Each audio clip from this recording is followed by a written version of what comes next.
उनकी सांसें एक हो चुकी थीं, दिल की धड़कनें तेज थीं। उन्होंने अपने आप को एक दूसरे में खो दिया। वो लम्हा बेहद संवेदनशील था। हर छूने पर एक अजीब सी ऊर्जा उत्पन्न हो रही थी। राहुल पूरी तरह से करीना के प्यार में खोया हुआ था। उसे पता नहीं था कि ये प्यार उसके जीवन का अंत होने वाला था। करीना की आंखों में दर्द और वासना का एक अजीब सा मिश्रण था। जब उनका प्यार अपनी चरम सीमा पर पहुंचा, जब वे एक दूसरे में पूरी तरह समा चुके थे, तभी एक अजीब सी ठंडी हवा कमरे में फैली। मोमबत्तियों की लौ फड़फड़ाने लगी। राहुल ने अपनी आंखें बंद की हुई थीं, खुशी और जुनून में, पर करीना की आंखों में एक भयानक बदलाव आया था। उसकी गहरी काली आंखें अचानक पूरी तरह से लाल हो गईं, जैसे खून की प्यासी हों। उसकी मुस्कान एक शातिर, भयावह, विकृत हंसी में बदल गई। ये एक ऐसी कहानी है जो आपकी रूह कंपा देगी। अगर आपको ये रोंगटे खड़े करने वाला किस्सा पसंद आ रहा है, तो लाइक का बटन दबाना ना भूलें और ऐसी ही और डरावनी कहानियों के लिए हमारे चैनल को सब्सक्राइब करें और घंटी वाला आइकॉन भी दबा दें ताकि कोई भी कहानी आपसे छूट ना जाए। करीना सिर्फ एक नाम नहीं, एक पूरा एहसास था। वो जहाँ भी चलती, शहर की भीड़ में भी जैसे सारी दुनिया एक पल के लिए थम जाती।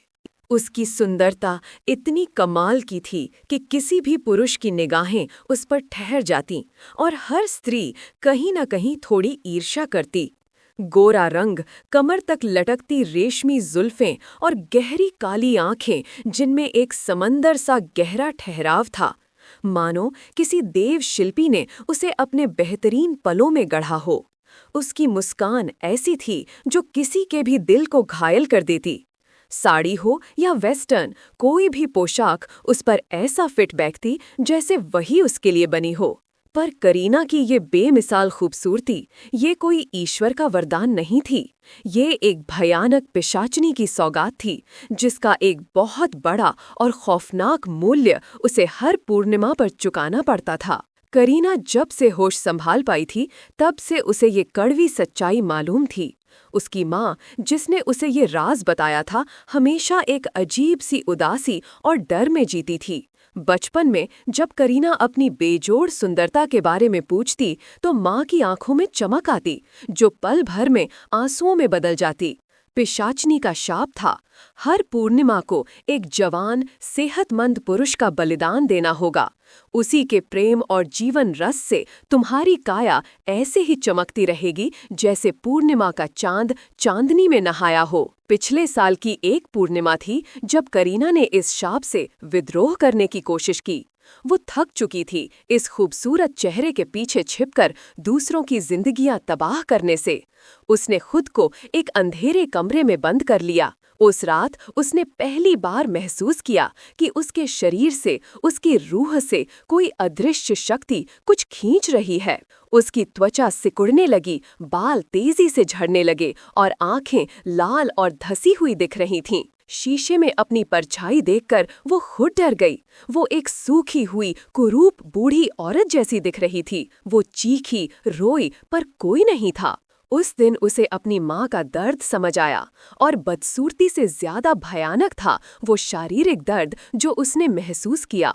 डर कर वो फिर उसी राह पर लौट आई, क्योंकि उस भयानक दर्द और बदसूरती को वो बर्दाश्त नहीं कर सकती थी। अब फिर पूर्णिमा आने वाली थी। सिर्फ 2 दिन बाद। करीना की धड़कनें तेज थीं।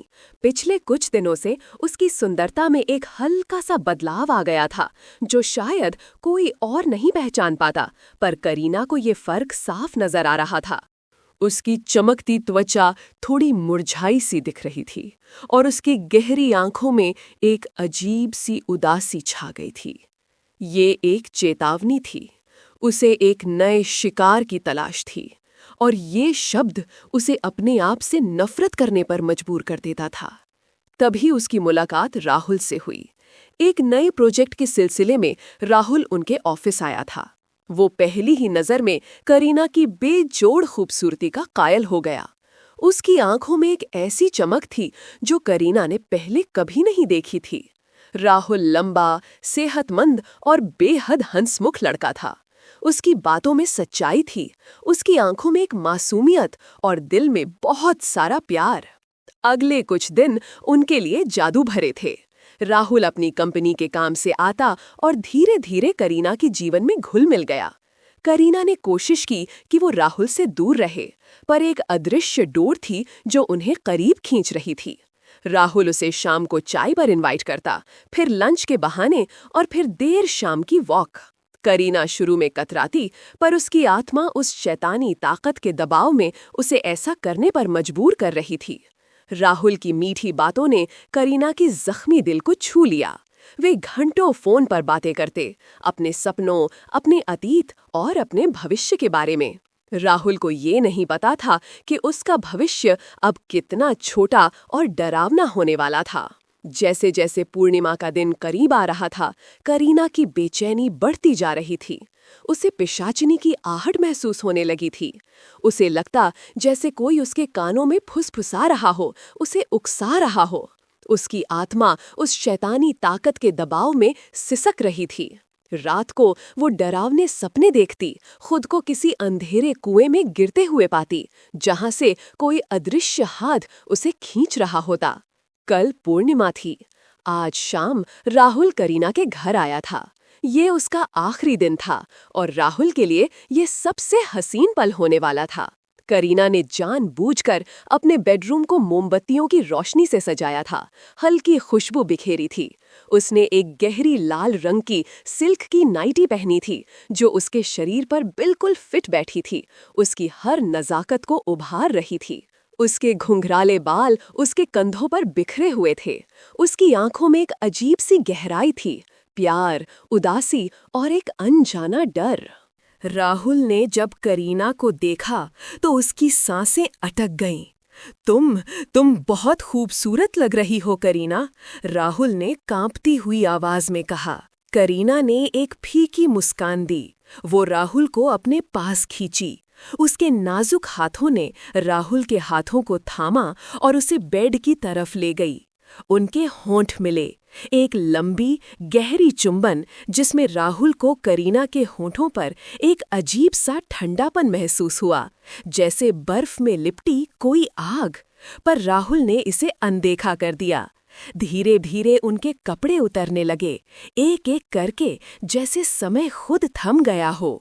करीना की सिल्क नाइटी जमीन पर गिरी। उसके बदन की खूबसूरती ने राहुल को दीवाना बना दिया। राहुल ने अपने कपड़ों से छुटकारा पाया और वे अब एक दूसरे की बाहों में थे। उनकी त्वचा एक दूसरे को छू रही थी।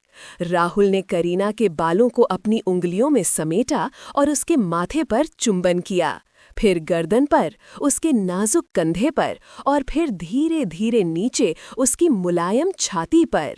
करीना की गहरी काली आंखें राहुल की आंखों में गड़ी थीं, जिनमें एक अजीब सी चमक आ रही थी। उसका शरीर राहुल के शरीर पर लेटा था। उसके कूल्हे राहुल की जांघों को छू रहे थे, जिससे एक गहरा अटूट संबंध बन रहा था। उनकी सांसें एक हो चुकी थी, दिल की धड़कनें तेज थीं। राहुल पूरी तरह से करीना के प्यार में खोया हुआ था। उसे पता नहीं था कि ये प्यार उसके जीवन का अंत होने वाला था। करीना की आंखों में दर्द और वासना का एक अजीब सा मिश्रण था। जब उनका प्यार अपनी चरम सीमा पर पहुंचा, जब वे एक दूसरे में पूरी तरह समा चुके थे, तभी एक अजीब सी ठंडी हवा कमरे में फैली। मोमबत्तियों की लौ फड़फड़ाने लगी। राहुल को अचानक अपने शरीर में एक अजीब सा खिंचाव महसूस हुआ। उसकी नस नस से कुछ खींचा जा रहा था, जैसे किसी ने उसकी आत्मा को जबरदस्ती बाहर निकाल लिया हो। उसका शरीर धीरे धीरे ठंडा पड़ने लगा, पर वो कुछ कर नहीं पा रहा था। करीना का चेहरा, जो पल भर पहले प्यार में डूबा हुआ था, अब एक पिशाचिनी का रूप ले चुका था। उसकी सांसें भारी हो गई थीं, उसकी आंखें खुशी और तृप्ति से चमक रही थीं। जब राहुल का शरीर पूरी तरह से निर्जीव हो गया, जब उसकी आत्मा उसके बदन से विदा हो चुकी थी, तब करीना ने उसे खुद से अलग किया। राहुल का शरीर ठंडा और बेजान बिस्तर पर पड़ा था। उसकी आंखें खुली थीं, छत को ताक रही थीं, मानो अपने आखिरी पलों में उसने किसी भयावह सच्चाई को देख लिया हो। करीना ने बिस्तर से उठकर एक गहरी सांस ली। उसके शरीर में एक अजीब सी ताजगी महसूस हो रही थी। उसकी त्वचा पहले से कहीं ज्यादा चमकदार हो गई थी। उसकी आंखों में वही पुरानी चमक लौट आई थी। बाल पहले से ज्यादा रेशमी लगने लगे। उसकी खूबसूरती फिर से अपने चरम पर थी, जो पहले से भी ज्यादा घातक लग रही थी। पर इस सुंदरता के साथ एक गहरी भयानक खालीपन और अपराध बोध उसके दिल में हमेशा के लिए घर कर गया था। वो जानती थी कि उसे अब राहुल के शरीर को ठिकाने लगाना होगा, जैसा उसने पहले भी कई बार किया था। ये उसकी सजा थी, उसका भयानक अभिशाप। अगले दिन सुबह जब वो अपनी बालकनी में खड़ी थी, तो पड़ोस की महिला मीनाक्षी ने उसे देखकर कहा, करीना जी, आप तो दिन ब दिन और खूबसूरत होती जा रही हैं। आपके चेहरे पर तो आज खास नूर है। करीना ने बस एक मजबूर फीकी मुस्कान दी। उसकी आंखों में चमक थी, पर रूह में अंधेरा गहरा था। उसे पता था कि अगली पूर्णिमा फिर आएगी और फिर किसी मासूम जान को उसकी इस शापित खूबसूरती का मूल्य चुकाना पड़ेगा। ये चक्र कभी खत्म नहीं होने वाला था। सोचिए, कभी कभी जिस चीज को हम वरदान समझते हैं, वही सबसे बड़ा अभिशाप बन जाता है। इस कहानी पर आपकी क्या राय है, हमें कमेंट्स में जरूर बताएं और इस वीडियो को शेयर करना ना भूलें। मिलते हैं अगली कहानी में।